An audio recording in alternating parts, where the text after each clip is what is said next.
I'd like to take as our wisdom lesson today a quote from Father Philip Berrigan.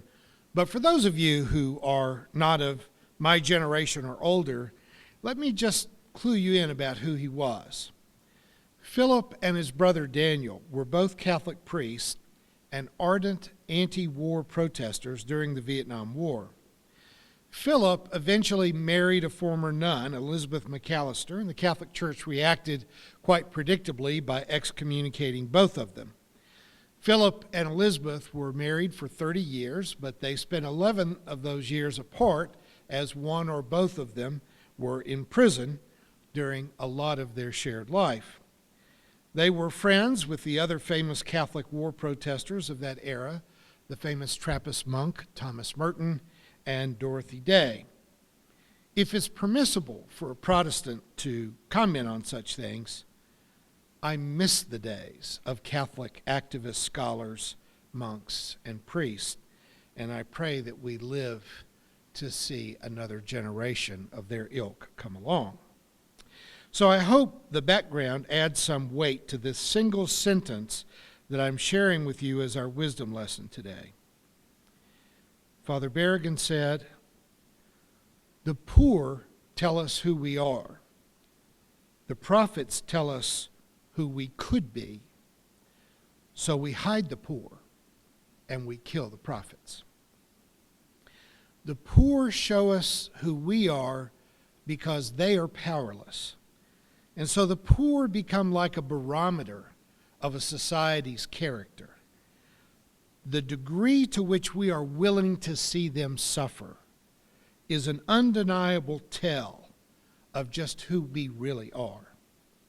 The prophets are those who are willing to speak truth to power, to amplify, as I've said before, the voice of the poor, so that the powerful will have to hear the voice of the poor. But as Philip said, we hide the poor in economic ghettos where we don't see them. Then we marginalize the prophets. We kill them sometimes, of course, but most of the time we find a way to get them into exile or we put them into prison. We find a way to make sure that they're not showing up on the Sunday talk shows. The Berrigans were both regularly in prison, as was Dorothy Day, and even though they were eventually assassinated, you have to know that Martin Luther King Jr. and Gandhi both spent a lot of time in jail during their years of protest before they were murdered. So before we named streets after them, before we named hospitals and schools for them, we put them in jail. And our intelligence agencies did everything they could to find dirt on them to ruin their reputations. Now, we shouldn't gloat too much about being more sophisticated than the generations before us. Hindsight, as they say, can be 20/20, because in the given moment, it is not always easy to tell who is a heretic and who is a saint, because both of them are rejecting the status quo. They're both rejecting normal society. It takes discernment for us to be able to tell whether they're one of the good guys or whether they're genuinely evil. The same, I think, is true in the political sphere. Who is a real social prophet, patriot, a hero? And who's a real traitor?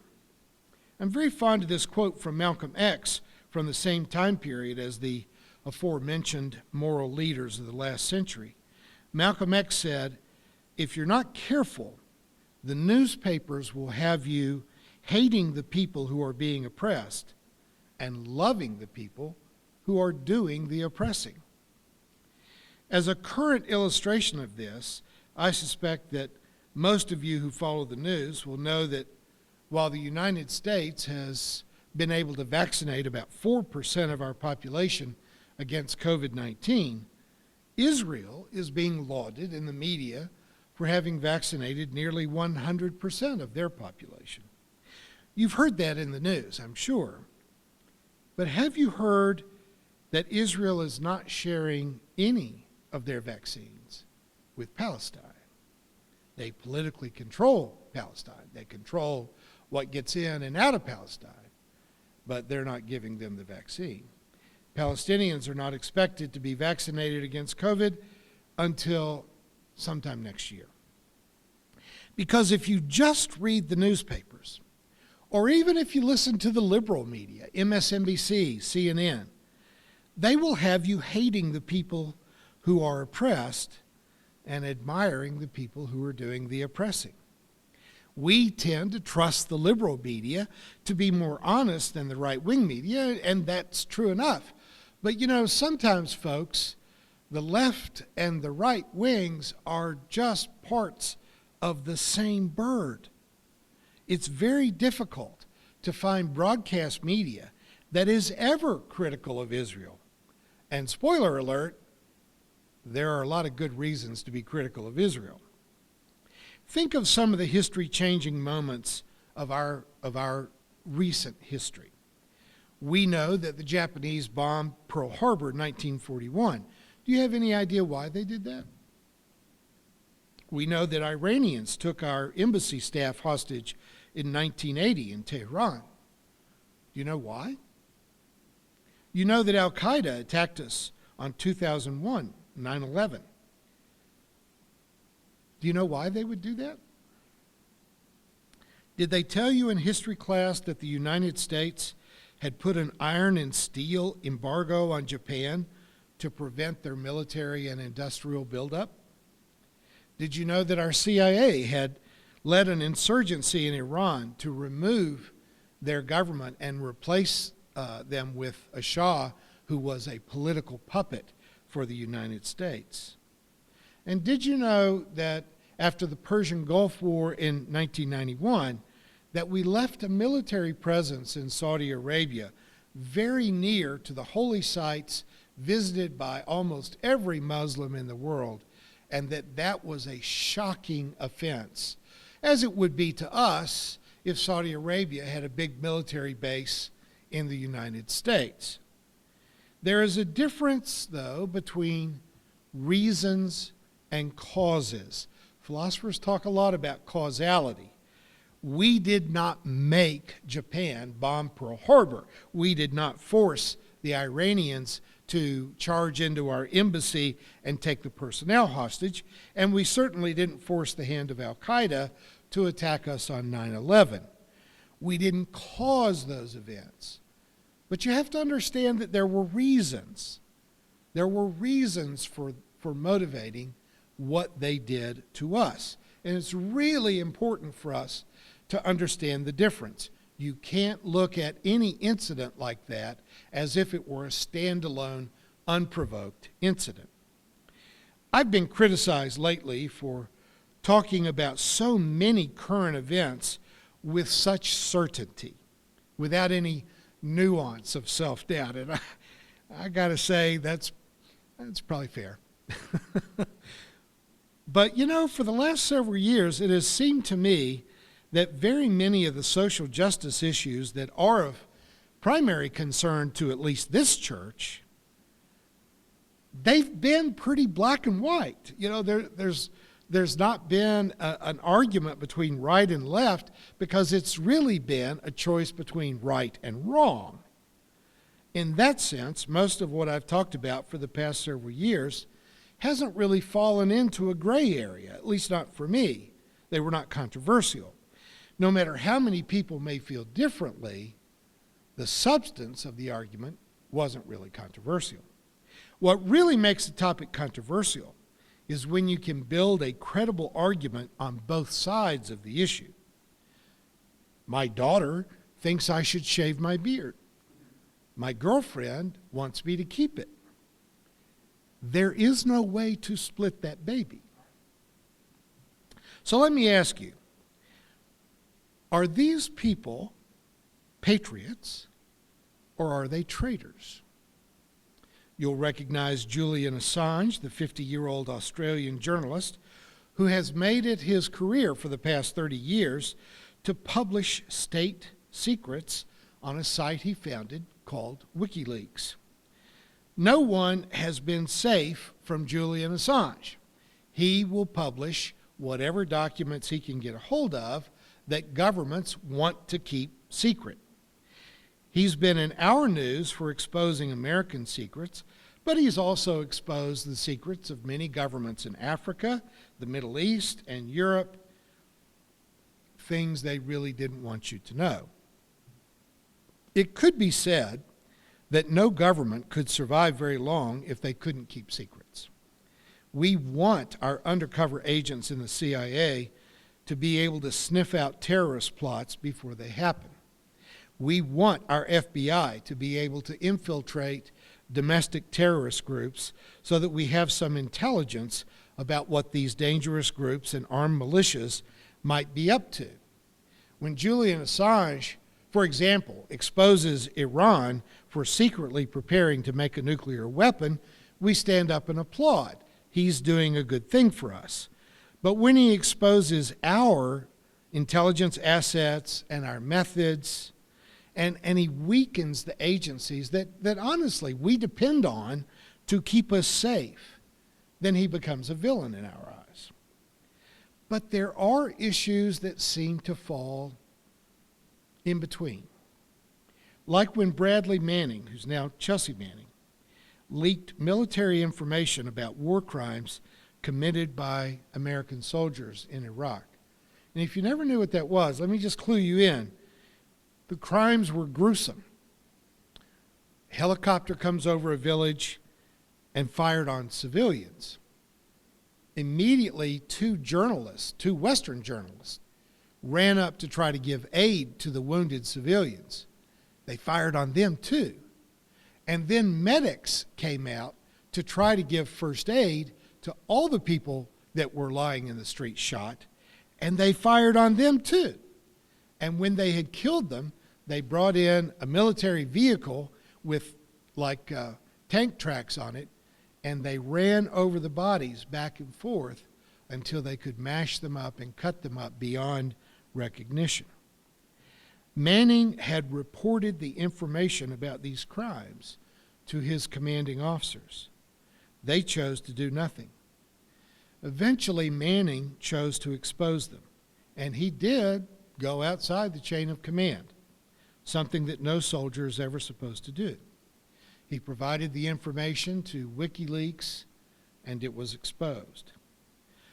For that crime, Chelsea Manning has spent 7 years in prison, 2 years in solitary confinement, during which time she was largely kept in freezing conditions, half-starved, and suffering what any of us here would call torture.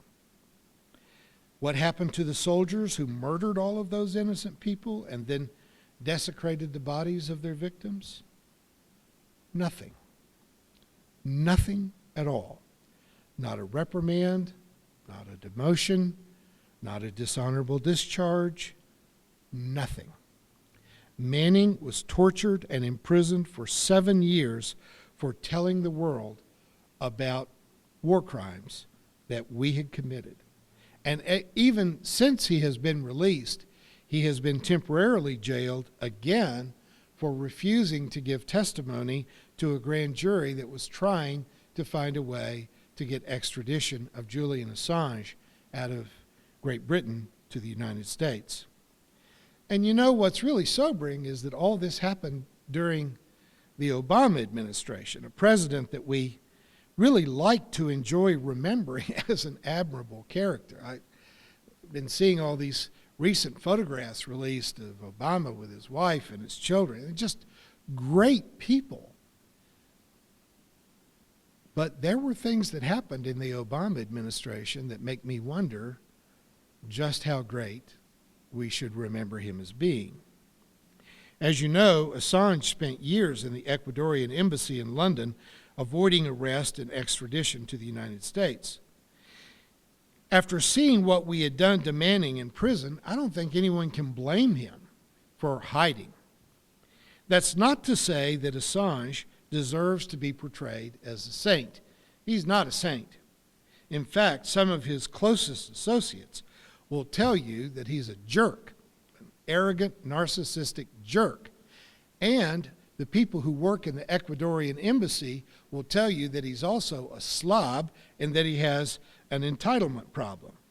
But the only reason that Great Britain has not released him into U.S. custody is because there is perfectly good reason to believe, especially under Trump, that he would be executed if he came to the United States.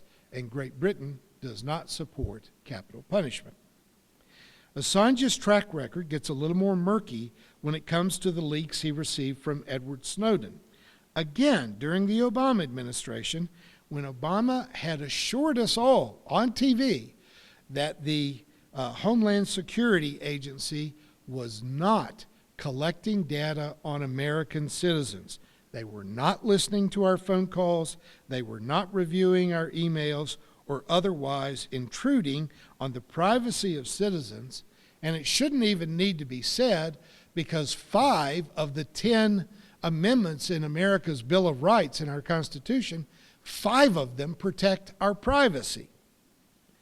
But Snowden was in a position to see that Obama was lying, and that in fact what they were doing was collecting everything, virtually everything, and storing data about our phone calls, our whereabouts, and our emails. He leaked a huge trove of data through WikiLeaks to prove that our government was, in fact, spying on American citizens.